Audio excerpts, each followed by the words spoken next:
மறுபடியும் இந்த வீடியோ மூலமாக உங்களை சந்திக்கிறது எனக்கு ரொம்ப சந்தோஷம். அவனுடைய கிருபைகளை தொடர்ந்து சத்தியத்தின்படி நாம் அறிந்து கொண்டிருக்கிறோம். ஏற்கனவே நான் சொல்லியிருக்கிறபடி கொலோசியர் 1ஆம் அதிகாரம் 6வது வசனத்தில் நம்ம பார்த்துருக்கிறோம். தேவனுடைய கிருபையை சத்தியத்தின்படி அறிந்து கொள்ள வேண்டும். தேவனுடைய கிருபையை அறிந்து கொள்ளாமல் போயிடக்கூடாது.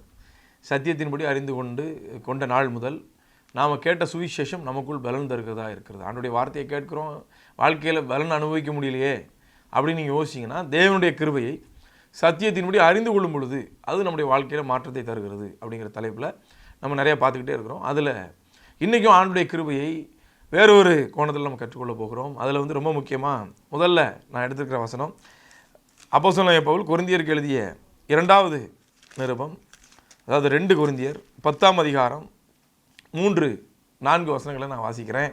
2 கொரிந்தியர் 10ஆம் அதிகாரம் 3-4. நாங்கள் மாம்சத்தில் நடக்கிறவர்களாக இருந்தும் மாம்சத்தின்படி போர் செய்கிறவர்கள் அல்ல. கிருபைனா என்னென்னா, சுயமுயற்சி இல்லாமல் தேவன் நமக்கு உதவி செய்வது தான் கிருபை. அது எதுவாக வேணாலும் இருக்கலாம். பாவத்தை விடுபடுவதா, நான் என் சுயமுயற்சியினால் பாவத்தை விட்டேன், இல்லை, தேவன் எனக்கு உதவி செய்தார், அதான் கிருபை. கிருபை என்பா ஒரு கெட்ட வார்த்தை மாதிரி இருக்குது, இல்லை, அது உங்களை பாவத்திலிருந்து விடுதலை செய்கிறது. உங்களால் முடியாத விஷயத்திற்கு உங்களுக்கு உதவி செய்கிறது. அதான் பாருங்கள், நாங்கள் மாம்சத்தில் நடக்கிறவர்களாக இருந்தும் நாங்கள் மாம்சத்தின்படி போராட மாட்டோம் அப்படின்னு சொல்லி எழுதியிருக்கிறார். எங்களுடைய போராயுதங்கள், அதாவது நாங்கள் போராடுவோம் சார், ஆனால் மாம்சத்தின்படி போராட மாட்டோம், சுயமுயற்சியில் போராட மாட்டோம், தேவ பலத்தினால் போராடுவோம். எங்களுடைய போராயுதங்கள் மாம்சத்திற்கேற்றவைகளாக இராமல் அரண்களை நிர்மூலமாக்குகிறதற்கு தேவ பலம் உள்ளதாக இருக்கிறது. கிரேஸ்னா என்ன? மாம்சத்தின்படி போராடி முடியாத விஷயங்களை தேவ பலத்தோடு ஜெயிக்கிறது தான் கிருபை. தான் வாசிக்கிறோம். நாங்கள் மாம்சத்தில் நடக்கிறவர்களாக இருந்தும் மாம்சத்தின்படி போர் செய்கிறவர்கள் அல்ல. எங்களுடைய போராயுதங்கள் மாம்சத்திற்கு ஏற்றவைகளாக இராமல் அரண்களை நிர்மூலமாக்குகிறதற்கு அது தேவ பலமுள்ளவைகளாக இருக்கிறது. எவ்வளோ நல்ல விஷயம் பார்த்தீங்களா? சில நேரங்களில் ஆண்டவரிடத்தில் சேர்றதுக்கு சில தகுதிகளை நம்ம எதிர்பார்க்கிறோம். தேவ கிருபை தான் அவரிடத்தில் போவதற்கு ஒரே தகுதி. இயேசு கிறிஸ்து சொன்னார், நானே வழினார். எங்கே? என் பிதாவின் இடத்திற்கு, தேவ உறவின் இடத்திற்கு. கிருபைனா என்ன? தேவனோடு நாம் வைக்கிற உறவு, ஒரு ரிலேஷன்ஷிப். ஆமாம், இது மதம் இல்லை, தகப்பன் மகன் உறவு. இது மார்க்கம் அல்ல, தகப்பன் மகன் உறவு. கிருபைனா என்ன? மாம்சத்தின்படி நாம் இருந்தும் மாம்சத்தின்படி போராட மாட்டோம், தேவ பலத்துடன் போராடுறது தான் கிரேஸ். கிரேஸ் 2 கொரிந்தியர் 3ஆம் அதிகாரம் ஒரு சில வசனங்களை வேக வேகமாக வாசிக்கலாம். பழைய ஏற்பாட்டிலிருந்து ஒரு சிலருடைய வாழ்க்கையில் கிருபை செயல்பட்டதை நான் உங்களுக்கு காண்பிக்க விரும்புகிறேன். அது இருந்தால் எவ்வளோ நல்லா இருக்கும் அப்படிங்கிறத நம்ம பார்க்கலாம். 2 கொரிந்தியர் 3ஆம் அதிகாரம் 5வது வசனம். எங்களால் ஏதாகிலும் ஆகும் என்பது போல ஒன்றை யோசிக்கிறதுக்கு நாங்கள் எங்களாலே தகுதியானவர்கள் அல்ல. சிலர் என்ன நினைக்கிறாங்கன்னா, சில விஷயத்தை செஞ்சுட்டு ஆவிக்குரிய கடமைகளை ஆற்றிவிட்டு, அதாவது கிரேஸ் பேசுகிறவங்க ஜெபிக்க வேண்டான்னு சொல்கிறாங்கன்னு நினைக்கிறாங்க. நாங்கள் ஜெபிக்க வேண்டான்னு சொல்லலை, ஜெபத்தை மேன்மை பாராட்டாதீர்கள் அப்படின்னு சொல்லி சொல்கிறோம். ஏன்னா ஜெபம் என்பது நீங்கள் தேவனுக்கு செய்கிற நீதி, கிருபை என்பது தேவன் உங்களுக்கு செய்த நீதி. மனுஷன் தவறாக புரிஞ்சிருக்கிறான். ஜெபத்தை மேன்மை பாராட்டுவானா, உபவாசம் இருந்து ஜெபித்த போட்டியினால் ஆண்டவர் எனக்கு இதை செய்தார். தவறு. அவர் நல்லவர் என்கிறபடியினால் அவர் அதை செய்தார். நீங்கள் ஜெபிக்கிறது நல்லது, அதுதான் நீங்கள் புரிஞ்சுக்கணும். நாம் கிருபையை பேசுகிறவர்கள் ஜெபிக்க வேண்டாம் என்று சொல்லவில்லை. ஜெபத்தை முன்னிறுத்தாதீர்கள், தேவனுடைய கிருபையை முன்னிறுத்துங்கள். அதான் தேவ கிருபையை சத்தியத்தின்படி அறிந்து கொள்ளணும். அதை தான் என்ன செஞ்சுட்டு இருக்கிறோம், நம்ம பார்த்துக்கிட்டே இருக்கிறோம். இதில் பாருங்கள், நாங்கள் எங்களால் ஏதாகிலும் ஆகும் என்பது போல எங்களை ஒன்றை யோசிக்கிறதற்கு நாங்கள் எங்களாலே தகுதியானவர்கள் அல்ல, எங்களுடைய தகுதி தேவனால் உண்டாயிருக்கிறது. நாம் எப்படிங்க பிதாவினிடத்தில் சேரும் சுலாக்கியத்தை பெற்றோம்? நமக்காக ஒருவர் தன்னுடைய சொந்த இரத்தத்தினாலே பிதாவினுடைய சமூகத்திற்கு சென்றபடியினால் பிதாவினிடத்தில் சேரும் சுலாக்கியத்தை நாம் பெற்றிருக்கிறோம். இதுதான் கிருபை. இதுதான் கிருபை. தேவ உறவு இல்லாமல் கஷ்டப்படுகிறீர்களா? ரொம்ப சிம்பிள், ரொம்ப சிம்பிள். தேவ கிருபையை புரிந்து கொள்ளுங்கள், தேவ உறவில் உடனடியாக வருவீர்கள். எங்களுடைய தகுதி தேவனால் உண்டாயிருக்கிறது, தேவனால் உண்டாயிருக்கிறது. கிரேஸ்னா என்ன அப்படின்னு சொல்லி ஒரு சில விஷயங்கள்லாம் நான் உங்களுக்கு சொல்லணும். Grace means favour minus labour. அப்படின்னா என்ன அர்த்தம் தெரியுமா? சுயமுயற்சி இல்லாத தேவ தயவுதான் தேவனுடைய கிருபை. Favour minus labour. அங்கே சுயமுயற்சியே கிடையாது. அங்கே சுயமுயற்சி இருந்துச்சுன்னா எனக்கு மேன்மை பாராட்ட இடம் உண்டு, இது என்னால் வந்தது அப்படின்னு சொல்லி. இங்கே இடமே கிடையாது, முழுவதும் தேவனால் உண்டாயிருக்கிறது. Favour minus labour. Grace means promotion without qualification. கிருபைனா என்ன தெரியுமா? தகுதியே இல்லாதவனுக்கு கிடைக்கிற உயர்வு. ப்ரொமோஷன் ஆவான், ஆனால் அவனுக்கு குவாலிஃபிகேஷன் இருக்காது. ஏன் இப்படி நடக்குது? பெருமை பாராட்டக்கூடாது. அவன் பெருமை பாராட்டக்கூடாது, ஏன்னால் எல்லாம் தேவனால் உண்டாயிற்று அப்படிங்கிற எண்ணமுடையவனாக இருக்க வேண்டும். ஆனால் ஆண்டவர் என்ன பண்ணுறாருன்னா, குவாலிஃபிகேஷனே இல்லாத நம்ம அவர் ப்ரொமோட் பண்ணிக்கிட்டே இருக்கிறார். சின்னதாக வேதாம கல்லூரி ஆரம்பித்தோம். எங்கள் வேதாம கல்லூரிக்கு 4 வயசு தான் ஆகுது, ஆனால் 6 ஊர்களில் இருக்கிறது. வெளிநாடுகளில் எல்லாத்தையும் சேர்த்து 13 நாடுகளிலிருந்து நமக்கு வேதாம கல்லூரி மாணவர்கள் ஆன்லைனில் படித்து கொண்டிருக்கிறார்கள். எவ்வளோ ஒரு ஆச்சரியம்! என்கிட்ட சிலர் கேட்பாங்க, எப்படி பிரதர் இவ்வளோ வளர்ச்சி? தெரியலையே பிரதர், தேவனுடைய கிருபை பிரதர். அதனால தான் என் வேதாம கல்லூரிக்கு நான் பேர் வச்சேன் அமேசிங் கிரேஸ் பைபிள் காலேஜ். அவருடைய கிருபை ஆச்சரியம் அளிக்கிறது, எல்லாமே அவர் தந்தது. அதான் கிருபை, அதான் கிருபை. தேவனுடைய கிருபை நமக்காக பேசும் பொழுது எல்லாருடைய வாய்களும் அடைக்கப்படும். உங்களுக்கு டவுட்டாக இருந்தா பழைய ஏற்பாட்டில் இருக்கிற எஸ்தர் ராஜாத்திட்ட போய் கேளுங்க, தேவனுடைய கிருபையை நீ அனுபவிச்சிருக்கியாமா? எஸ்தர் ராஜாத்தி சொல்லுவாங்க. எஸ்தர் ராஜாத்திட்ட போய் கேளுங்க. எஸ்தர் 1ஆம் அதிகாரம் 19வது வசனம். ராஜாவுக்கு சம்மதியாக இருந்தால் வஸ்தி இனி ராஜாவாகிய ஆகாஸ்வேருவுக்கு முன்பாக வரக்கூடாது என்றும். அது இந்த ஆகாஸ்வேரு ராஜா தன்னுடைய பெருமையை உலகத்திற்கு எடுத்து சொல்லி கொண்டிருக்கிறார். அது பல நாட்கள் நடந்துக்கிட்டு இருக்கு. நடந்து குடிச்சு வெறிச்சிக்கிட்டு இருக்கும்போது ராஜா, என் பொண்டாட்டியை கூப்பிடு, அவளுடைய அழகை எல்லாரும் பார்க்கணும் அப்படின்ட்டு. வஸ்தி வரல. ஏன் தெரியுமா? வஸ்தி உத்தமி, அதனால வரல. ஆனால் தன்னுடைய பிள்ளைகளை உயர்த்துவதற்கு உத்தமியை கூட உத்தமி இல்லைன்னு சொல்லி அந்த இடத்துல இருந்து ஆண்டவர் தூக்கிடுறார். ஏன்னா அந்த இடத்துல தன்னுடைய மகள் உட்கார வேண்டும். அப்போ தான் இஸ்ரவேலுக்கு மிகப்பெரிய ஒரு ரட்சிப்பை செய்ய முடியும்னு ஆண்டவருக்கு தெரியும். அதனால் குப்பையில் இருந்த ஒன்றுத்துக்குமே லாய்க்கு இல்லாமல், அப்பா இல்லை. மொர்தேகாயுடைய நிலைமை என்ன தெரியுமா? இவளுக்கு அப்பா அம்மா கிடையாது, இவளை கொண்டு நம்ம தலையில் கட்டிட்டானுவேன், இவ்வளோ வேற எங்கேயாவது கொண்டு இணைஞ்சிடணும், தள்ளிடணும். இப்படிப்பட்ட ஒரு மனநிலை தான் மொர்தேகாய் இருந்திருப்பான்னு நினைக்கிறேன். எனக்கு தெரில, பட் நான் திங்க் பண்ணுறேன். வசனம் சொல்லுது, ராஜாவுக்கு சம்மதியாக இருந்தால் வஸ்தி இனி ராஜாவாகிய ஆகாஸ்வேருக்கு முன்பாக வரக்கூடாது என்றும், அவளுடைய ராஜ மேன்மையை அவளை பார்க்கிலும் உத்தமையாகிய மற்றொரு ஸ்திரீக்கு ராஜா கொடுப்பாராக என்றும். வஸ்தி உத்தமி தான், ஆனால் அவளை உத்தமி இல்லைன்னு சொல்லிட்டு வெளியெடுத்துடுறாங்க. சில நேரம் நம்மை உயர்த்துவதற்கு ஆண்டவர் கிருபை உள்ளவராக இருக்கும் பொழுது, அவருடைய பிள்ளைகளை உயர்த்துவதற்கு மற்றவர்களை அவர் தூக்கி எறிகிறார். இதுதான் கிருபை. புதிய உடன்படிக்கையில் எல்லாருக்கும் கிருபை இருக்குது, எல்லாரையும் ஆண்டவர் உயர்த்துகிறார். ஆனால் பழைய உடன்படிக்கையிலாம் ஆண்டவர் பயங்கர பார்ஷியாலிட்டி. அவருடைய பிள்ளைகளை உயர்த்தணும்னா என்ன வேணாலும் செய்வார். கிருபை நமக்காக பேசும் பொழுது சில இயற்கை விதிகளை மீறி ஆண்டவர் நம்மை உயர்த்துகிறார். சில பேர்லாம் ப்ரொமோஷன் எனக்கு கிடைக்குமா பிரதர் அப்படின்ட்டு இருப்பாங்க. எஸ்தருக்கே கிடைக்கும்னா, தாய் தகப்பன் இல்லாத எஸ்தருக்கு கிடைக்கும்னா, உதவியை மற்றவருடைய கையிலிருந்து எதிர்பார்க்கிற எஸ்தருக்கு கிடைக்கும்னா, உங்களுக்கும் எனக்கும் இந்த புதிய உடன்படிக்கையின் காலத்தில் கிறிஸ்து மூலமாக இந்த கிருபை கிடைப்பது அதிக நிச்சயம்.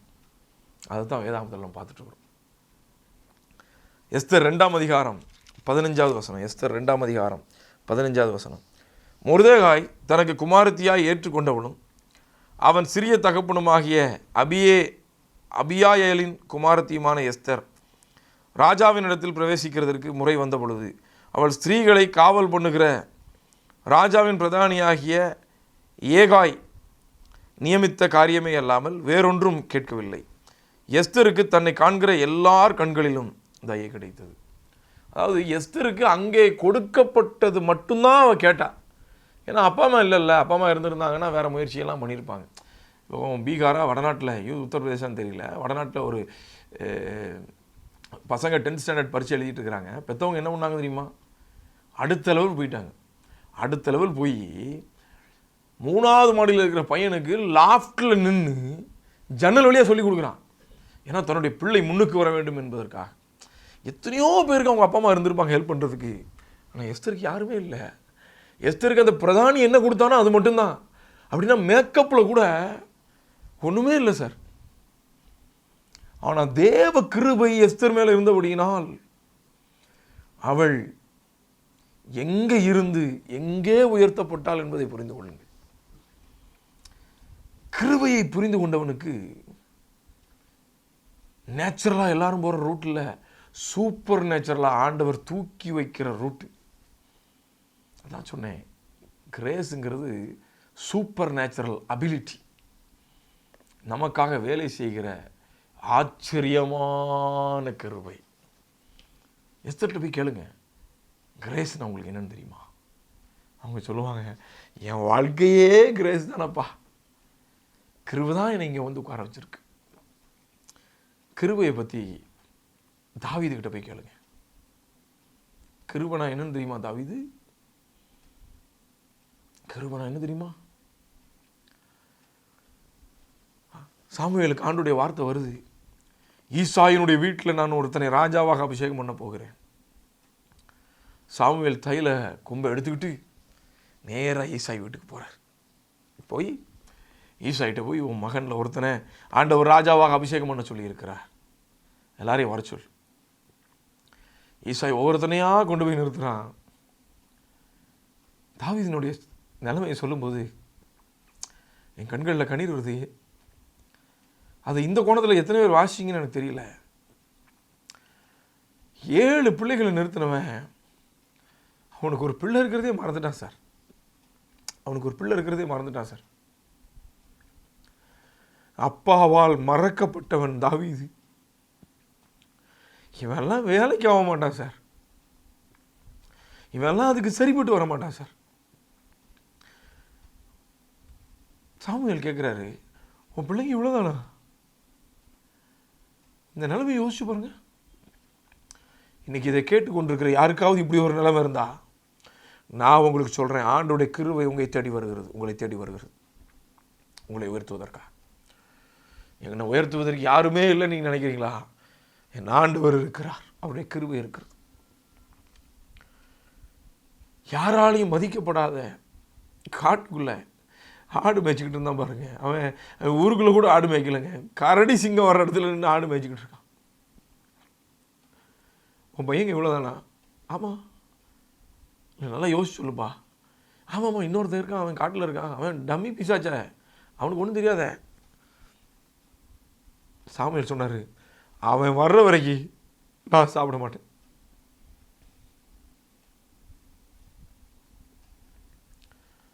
தேவனுடைய கிருபைனா யாருமே அங்கீகரிக்காம உயர்வுக்கு வாய்ப்பே இல்லைன்னு நினச்சிட்டு இருக்கிறவங்கள தூக்கி சிம்மாசனத்தில் உட்கார வைக்கிறதுக்கு பேர் தான் கிருபை. அதுக்கு பேர் தான் கிருபை. 2013 வருஷம் 0 என் லைஃப்ல கடன் பிரச்சனை. அன்னைக்கு கிருபை அங்கீகரிச்சேன். இன்னைக்கு என்னை தூக்கி வேதாகம கல்லூரியை கொடுத்து என் பேரை பெருமைப்படுத்தி நிறைய பேர் வந்து உங்களால தான் நான் இன்னைக்கு நல்லா இருக்கேன் அப்படின்னு சொல்கிற அளவுக்கு மாற்றி இருக்கிறாருன்னா அது எங்கள் பிரசங்க திறமையோ எங்களோட சுய முயற்சியோ இல்லை. எங்களை விட நல்லா பிரசங்கம் பண்ணுறவங்க இருக்கிறாங்க. ஆனால் தேவ கிருபை எங்களை உயர்த்தி வைத்திருக்கிறது. உயர்த்தி வைத்திருக்கிறது. அதுதான் சார் கிருபை. தாவீதுகிட்ட போய் கேளுங்க, சார் இந்த கிருபை கள்ள உபதேசமாமே. அவர் சொல்லுவார், ஐயோ தப்பா புரிஞ்சுக்கிட்டீங்க, அதுதான் பிரதர் தேவனுடைய இருதயம். உன்னைய குப்பையிலிருந்து தூக்கி பிரபுக்களோடு அமர செய்கிறவர் அல்ல, பிரபுவாகவே அமர செய்கிறவர்.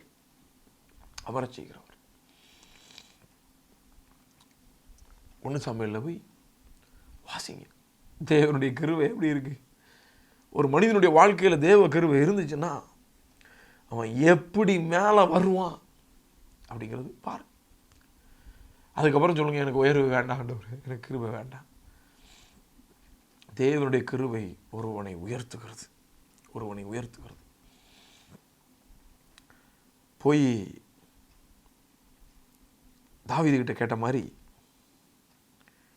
போய் பேதுரு கிட்ட கேட்டு பாருங்க. பேதுரு, இந்த கிருபைன்னு ஒரு கள்ள உபதேசம் வந்திருக்கு, இதை பற்றி நீ என்னப்பா நினைக்கிற?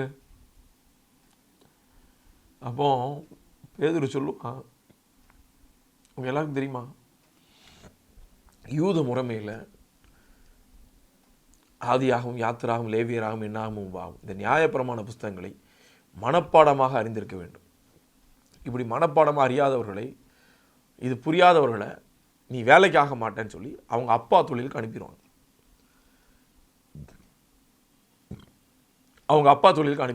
இப்படி அப்பா தொழிலுக்கு அனுப்பப்பட்டவன் தான் பேதுரு, வேலைக்கு ஆக மாட்டேன் அப்படின்னு. சரி, அப்பா தொழிலையாவது ஒழுங்காக செஞ்சானா? ராத்திரி பூரா மீன் பிடிச்சான், ஒரு மீன் கூட கிடைக்கல. நாட் ஈவன் ஒன்று இல்லை. அவனை தேடி கிருபையும் சத்தியமும் நிறைந்தவராய் ஆண்டவராக இயேசு கிறிஸ்து வருகிறார். வந்து சொன்னாரு,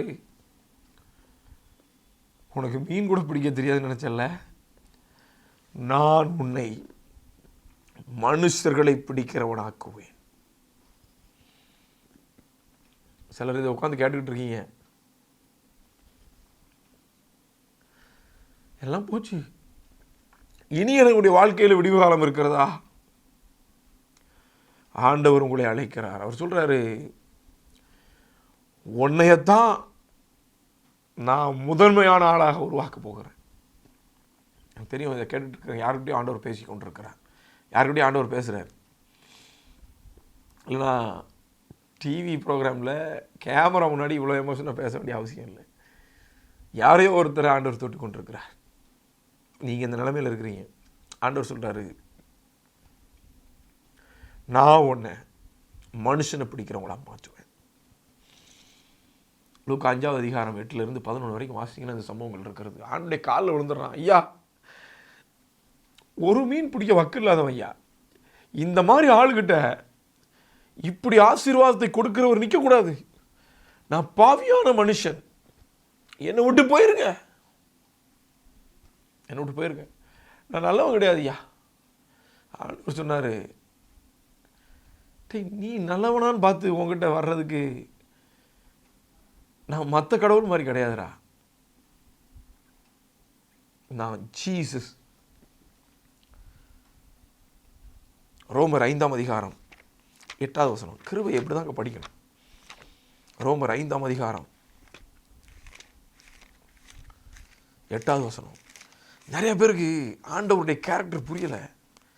அதுதான் மிகப்பெரிய ஒரு பிரச்சனையாக இருக்குது. ஆண்டவருடைய கேரக்டர் புரிய வைக்கிறதுக்கு தாங்க இயேசு கிறிஸ்து உலகத்திற்கு வந்தார். ரோமர் 5ஆம் அதிகாரம் 8வது வசனம். நாம் பாவிகளாக இருக்கையில் கிறிஸ்து நமக்காக மரித்ததினாலே தேவன் நம்மேல் வைத்த தமது அன்பை விளங்க பண்ணினார். நாம் பாவியாக இருக்கும்போதே தேவன் என் மேல் அன்பு செலுத்தினபடியினால் அவர் அன்பை விளங்க பண்ணினார். இன்னும் நிறைய பேருக்கு விளங்க மாட்டேங்குது. கிருபைனா ஏதோ உபதேசம் நினைச்சிட்டு இருக்காங்க. கிருபைனா தேவன் நம்மேல் வைத்த அன்பு. அந்த அன்பை விளங்க பண்ணினார். நான் உன் மேல இரக்கமா இருக்கேன், நான் உன் மேல கிருபையா இருக்கிறேன், நான் உன்னை உயர்த்தணும்னு விரும்புகிறேன், உன்னை பாவத்திலிருந்து மீட்டெடுக்கணும்னு நினைக்கிறேன், என்னுடைய கிருபையை நீ ஏற்றுக்கொள்ளுவியா? என்னுடைய இரக்கத்தை நீ அங்கீகரிப்பியா? நான் உன்னை மன்னிச்சிட்டேங்கிறத புரிஞ்சுக்குவியா? இதுதான் கிருபை. ஆண்டவர் இந்த கிருபையை பேதுருவிட்ட காட்டாரு. பேதுரு உடனே அவருடைய சீஷனாக மாறினான். கிருபையை அறிஞ்சுக்கிட்டீங்கன்னா தலையெழுத்து மாறிடுச்சு அப்படின்னு சொல்லி அர்த்தம். ஆண்டுடைய கிருபையினால எல்லாமே 2013 பிறகு எனக்கு மாறியது. அங்கே தான் ஆண்டவர் இருக்கிறார். ஆண்டோடைய கிருபை இருக்கிறது. பேதுருவிட்ட போய் கேட்டோம், பேதுருவே, உயர்வுக்கு எஜுகேஷனல் குவாலிஃபிகேஷன் வேணுமா? பேதுரு சொல்லுவான், எஜுகேஷனல் குவாலிஃபிகேஷன் வேண்டாப்பா. எஜுகேஷனல் குவாலிஃபிகேஷனோட போனால் அதில் போட்டி இருக்குது. ஆனால் இதில் போட்டியே இல்லை. தேவ கிருபை அப்படியாக என்னை உயர்த்தி படித்த யூதர்கள் மத்தியில் ஊழியம் செய்ய கொண்டு போய் வைக்கும். எந்த யூதர்கள் என்னை புறக்கணித்தார்களோ அதே யூதர்களுக்கு அப்போஸ்தலனாக நான் போய் நிற்பேன். காரணம் தேவனுடைய ஆச்சரியமூட்டும் கிருபை. அமேசிங் கிரேஸ் சொல்லுவோம், ஹைப்பர் கிரேஸ், மிதமிஞ்சிய கிருபை. கிருபை மிதமிஞ்சிய இருக்க போய் தான் இந்த மாதிரி ஆளுகளே அது உயர்த்தியது. மிதமிஞ்சிய கிருபை, மிதமிஞ்சிய கிருபை. ஹைப்பர் கிரேஸ் அப்படின்னா அது கெட்ட வார்த்தை நினைக்கிறாங்க. கிரேஸ் இஸ் ஹைப்பர், அது மிதமிஞ்சியது தான். அதான் கிருபையை சத்தியத்தின்படி அறியாததுனால என்னத்தையும் சொல்லிட்டு இருக்கிறோம். அது மிதமிஞ்சியது தான் அப்படிங்கிறத புரிஞ்சுக்கணும். பேதுருட்ட கேட்டாச்சு. வேதாகமத்தில் இன்னும் எனக்கு பிரியமான, எனக்கு பிடிச்ச ஒரு சகோதரன் இருக்கிறார். அவர் யாருன்னா யோசேப்பு. அவர்கிட்ட போய் ஐயா, உயர்வு வரணும்னா ரெக்கமெண்டேஷன் வேணுமா ஐயா அப்படின்னு போய் கேட்டு பாருங்க. உயர்வு வரணும்னா நல்ல தாய் தகப்பனுக்கு பிறக்கணுமான்னு எஸ்தர்ட்ட போய் கேட்டால் தேவையில்லைங்க. அனாதையாக இருந்தாலும் அவர் என்னை உயர்த்துவார் அப்படின்னு சொல்லுவார். உயர்வு வரணும்னா அப்பா அம்மாவுக்கு பிரியமான பிள்ளையாக இருக்கணுமா? தாவீதுகிட்ட போய் கேட்டு பாருங்க. தாவீது சொல்லுவார், அப்பா அம்மாவே உன்னை புறக்கணித்தாலும், தாய் உன்னை வெறுத்தால் மறந்தாலும் நான் உன்னை மறவேன் அப்படின்னு சொல்லி சொல்லுவார். அப்படின்ற ஆண்டவரை பற்றி அவர் பேசுவார். போய் இவர்கிட்ட போய் பேதுருக்கிட்ட போய், ஐயா உயர்வு வர்றதுக்கு எஜுகேஷன் குவாலிஃபிகேஷன் வேணுமா ஐயா? அவர் சொல்லுவார், நான் எதுவுமே படிக்கலப்பா, ஆனால் அவருடைய கிருபை என்னை உயர்த்தியது அப்படின்னு சொல்லி அவர் சொல்லுவார். நான்காவதாக கடைசியாக ஒரு ஆளில் பார்க்க போகிறோம். அவர் யாருன்னா யோசேப்பு. அவர்கிட்ட போய், ஐயா உயர்வு வரணும்னா ரெக்கமெண்டேஷன் வேணுமா ஐயா? யாராவது எனக்கு ரெக்கமெண்டேஷன் பண்ண மாட்டாங்களா? என் வாழ்க்கையில் ஒரு மாற்றம் வராதா? எனக்கு உதவி செய்ய மாட்டாங்களா அப்படின்னு எத்தனையோ வருடங்கள் அவங்க அன்னைமாரை மறந்து போகிற அளவுக்கு அவனுடைய உருவமாற்றம் வருகிறது என்றால் எத்தனை வருடங்கள் அவன் காத்திருந்திருப்பான். ஆனால் யாருமே அவனுக்கு உதவி செய்யாத பட்சத்தில் அவனுக்கு ரெக்கமெண்டேஷனா நம்முடைய ஆண்டவர் வந்தாரே, அதுதாங்க தேவனுடைய கிருபை. அதுதான் தேவனுடைய கிருபை. அன்னைக்கெல்லாம் கிருபை ஒரு என்டிட்டியாக இருந்துச்சு. ஆனால் இன்னைக்கு கிருபை ஒரு நபராக நம்ம கூட இருக்கிறார். பார்வோன் ராஜ சமூகத்தில் அவனை நிறுத்தி அவன் ஒரு கேள்வி கேட்டான் பாருங்க, இந்த நாட்டை நிர்வாகம் பண்ணுவதற்கு இவனை போல ஞானி, இவனை போல தேவாவியை பெற்ற மனுஷன் எவனாவது இருக்கியா?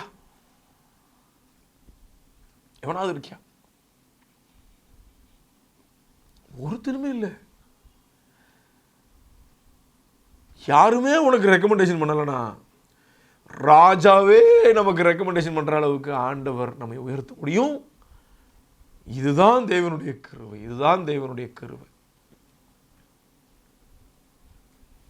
வசனத்தில் வாசிக்கிறோம், அவர் முன்னாடி நிறுத்தி இவனை போல யாராவது இருக்கீங்களா? பார்த்தா ஒருத்தருமே இல்லை.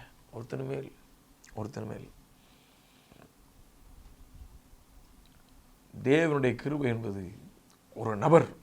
அது ஆண்டவராகிய இயேசு கிறிஸ்து. 2 கொரிந்தியர் 4 அதிகாரம் நான் வேக வேகமாக நான் வாசிக்கிறேன். 2 கொரிந்தியர் 4ஆம் அதிகாரம் 13வது வசனத்தை நான் உங்களுக்காக வாசிக்கிறேன். பாருங்கள், இவ்வளவு நேரம் நான் பேசினேன்.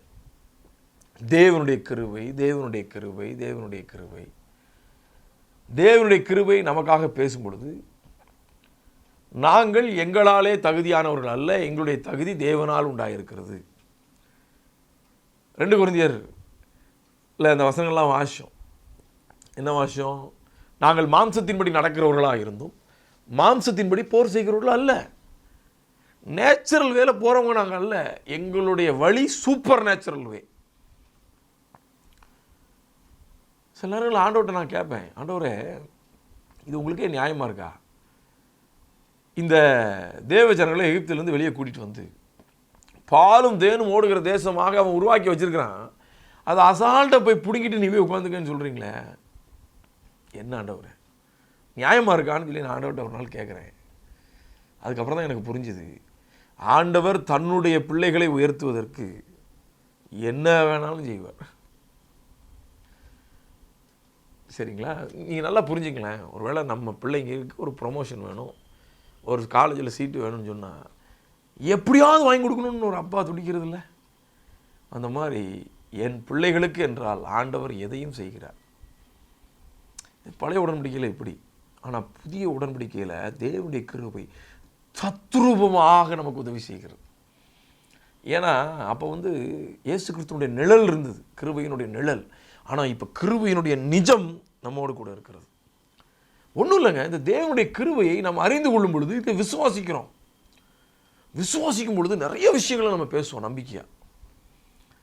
நான் என்னுடைய வேதாகம கல்லூரியில் ஆரம்பம் எப்படின்னா 2013-14 எனக்கு நான் கற்றுக்கொண்ட கிருபையை நான் பிரசங்கிக்க ஆரம்பித்தேன்.